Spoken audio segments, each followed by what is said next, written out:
Talk to me about because I wanted to talk to you about this, but you had Grant Cardone come in. Talk to me about the Myron Gaines fresh and fit, quote unquote, beef. You worked very, very, very, very hard over the last couple of years. You worked very hard, dude. You and I had extensive conversations, and finally, the beef is over. Most people are glad about it. Talk to me about how that started. What convinced you that you were in the wrong and all that stuff? Yeah, it was basically there was a miscommunication between Myron and his staff, like when I went there. And it was like I brought my boyfriend. I thought I was allowed because someone told me that person didn't tell Myron.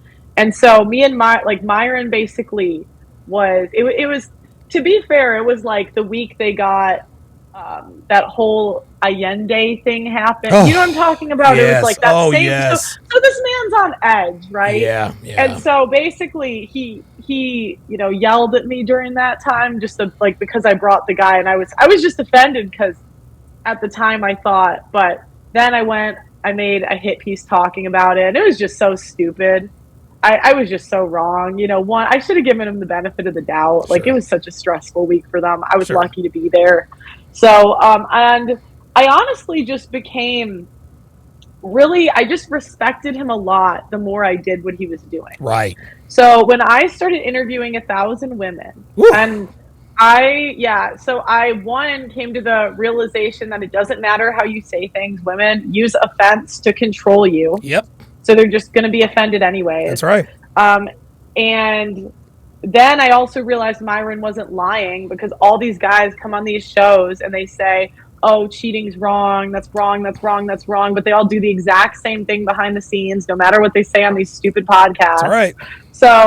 And then I thought, wow, Myron was the only one telling the truth. Right. And then I also thought he was the only one telling the truth about being honest about what men find annoying, and so it just kind of like grew, where I was like, wow, this is the only, and maybe like there was a miscommunication or whatever, but I thought, at least he was being honest that he was pissed. Right. Right. And so I was like, and so I just, the more I did what he did, the more I was like, dang, he's the only one being honest. Well, you guys, not just him. Sure. And he has the patience of a saint. Oh my God.